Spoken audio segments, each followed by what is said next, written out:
Qual é o segredo mais obscuro que você descobriu sobre um membro da família parente? Quando eu era criança, íamos para a casa da minha avó todos os domingos, e todos os meus tios e tias iam lá. Um dia percebi que um dos meus tios não apareceu mais, e perguntei à minha família onde ele estava. Eles me disseram que ele não poderia mais visitar porque se mudou. Anos depois, descobri que ele estuprou e matou 2 mulheres e meus parentes o trancaram. Meu pai tentou matar minha mãe enquanto ela estava grávida de mim. O meu padrasto estava traindo a minha mãe. Ela descobriu porque ele e a amante estavam bêbados. Brigaram, e ele deu um soco tão forte que ela caiu e morreu. Soube de tudo durante a investigação, o julgamento e a condenação. Foi estranho um advogado querer me chamar, com 12 anos, para um depoimento para defender o caráter de um homem que eu já tinha muito pouca interação e medo, e isso antes da acusação de homicídio culposo.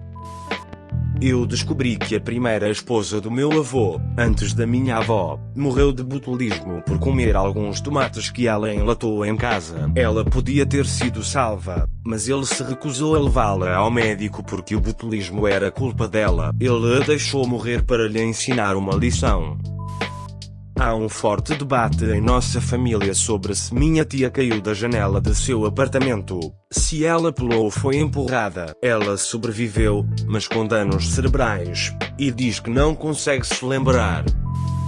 Meu pai me disse que, antes de minha mãe e meu pai se separarem, ele não era feliz com ela há vários anos. Minha mãe até teve um aborto espontâneo em um ponto da vida, que destruiu os dois. Mas ele não podia deixá-la, porque tinha medo que ela se machucasse ou até se matasse. Portanto, seu único pensamento era ter um filho com ela, para que o instinto maternal a impedisse de se matar. Meu avô biológico ameaçou matar minha avó quando ela era muito jovem e estava grávida do meu tio. Resumindo a história, ele estava noivo de outra pessoa. Minha avó ficou uma pilha de nervos durante a gravidez e não saía de casa e ele jogava tijolos pela janela. Eventualmente, ela contou a alguns de seus amigos sobre ele ter ameaçado ela. Pouco depois, ele desapareceu, para nunca mais ser visto ou ouvido novamente. Nós sempre meio que rimos e brincamos que uma das amigas dela deve tê-lo ameaçado ou expulsado da cidade. Podemos ir mais longe e dizer que alguém poderia tê-lo matado? Meu tio conta a história que, quando ele era criança, seu irmão mais velho queria que ele fosse caçar com ele na floresta perto de sua casa. Eles acordaram muito cedo e começaram a caminhar e ir bem adentro da floresta, diferente do que normalmente faziam, e bem longe das trilhas normais que usavam. Meu tio percebeu que seu irmão estava deixando ir cada vez mais longe. Ele parou e se virou para ver seu irmão.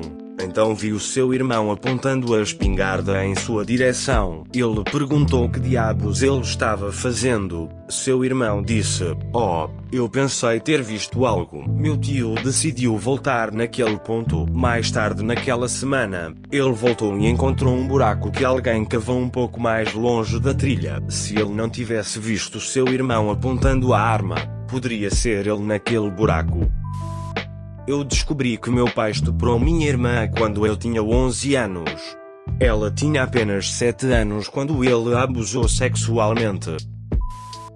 Meu tio-avô foi assassinado junto com sua esposa. O suspeito de assassinato foi atropelado e ficou preso em um pântano, com um tiro na cabeça. Muito estranho. Os detalhes estranhos. Meu tio, sua esposa e o assassino eram todos surdos-mudos. O assassino estava alugando um quarto deles.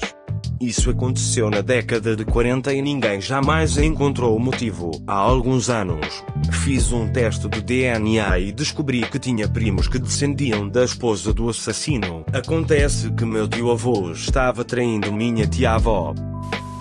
Eu descobri há 2 anos que minha mãe teve um bebê que ela deu para adoção 18 meses antes de mim. E então, teve outro bebê quando eu tinha 3 anos e ela também deu aquele bebê para adoção. Todos nós três temos pais diferentes e acho que a única razão pela qual ela me manteve foi porque meu pai se casou com ela. Mas esse casamento durou apenas 1 ano. Minha mãe se casou novamente quando eu tinha 5 anos e meu meio-irmão nasceu quando eu tinha 7 anos. Pelo que eu sei, há 59 anos. Ele e eu éramos filhos únicos de nossa mãe. Nunca a vi grávida do segundo filho porque ela me mandou para morar com meus bisavós em todo o país durante a gravidez. Minha mãe e avó eram as únicas pessoas que sabiam disso e ambas levavam o segredo para o túmulo. A única razão pela qual nada disso foi descoberto é por conta de todos os testes de DNA que as pessoas fazem agora. Essa descoberta realmente impactou meu senso de identidade por um tempo, minha visão de minha mãe e nosso relacionamento. Conheci meus meio-irmãos,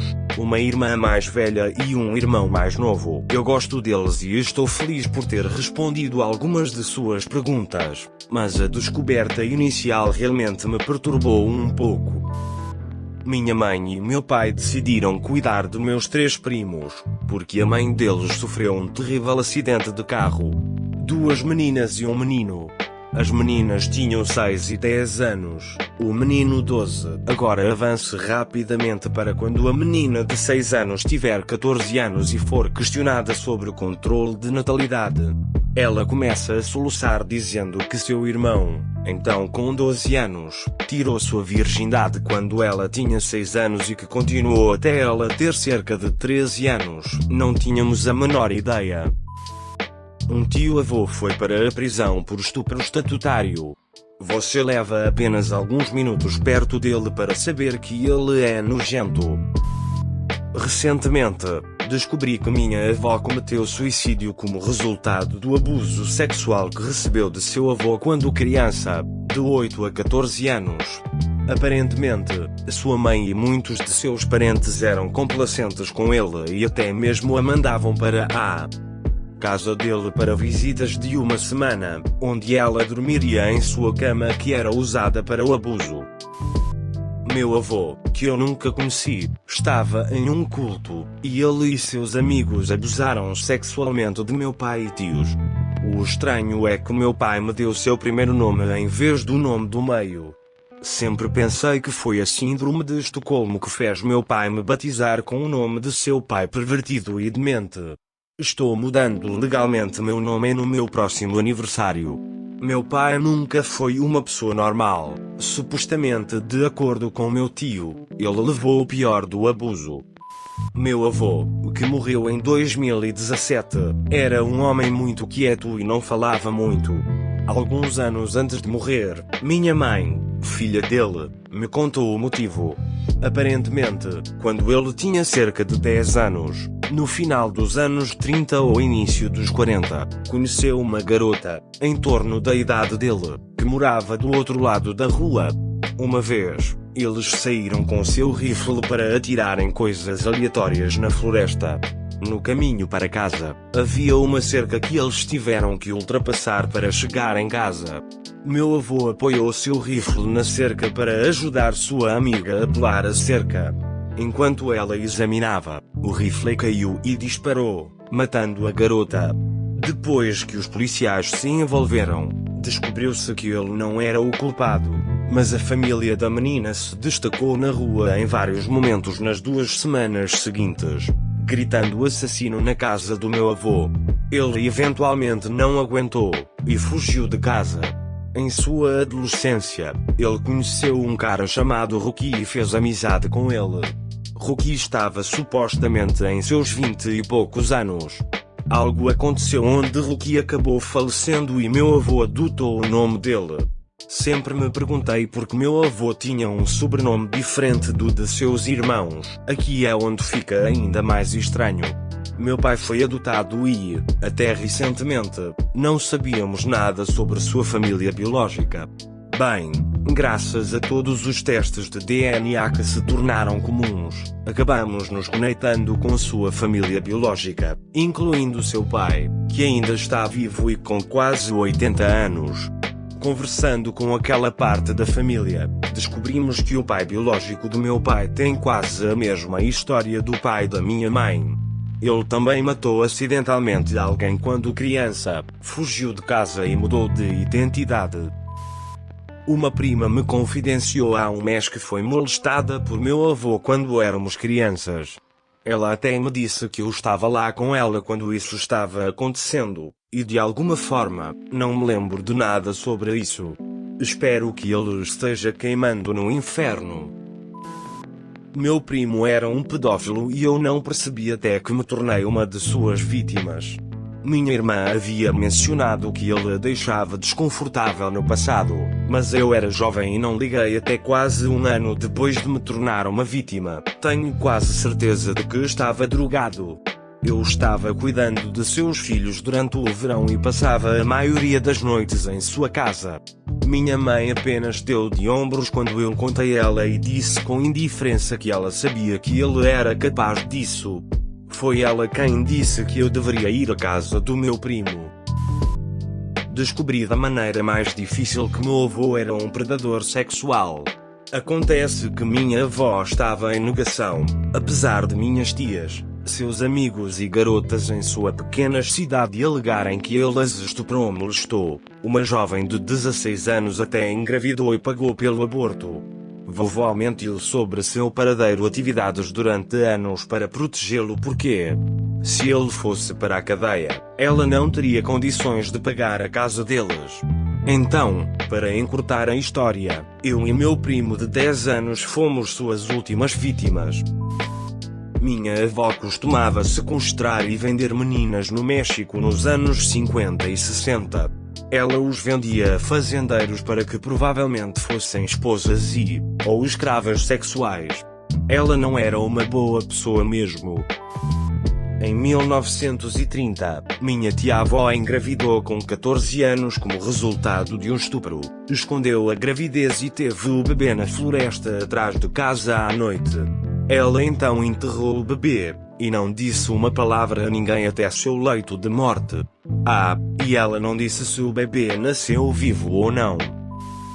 Meu avô paterno molestou todas as suas netas, exceto eu e minha irmã. Eu não descobri até que estava com quase 40 anos, quando um de meus primos se abriu comigo. Ninguém falava dessas coisas no extremo sul dos anos 70 e 80.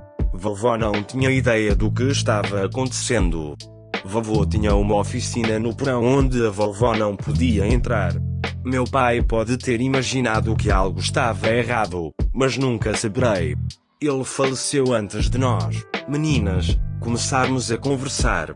A razão pela qual minha irmã e eu não nos machucamos foi que nos mudamos quando eu tinha cerca de 10 anos. Quanto ao vovô, ele era um pilar da comunidade. Um ministro batista do Sul. Ninguém teria acreditado que ele fosse capaz de estupro em série e incesto. Eu estou vomitando agora.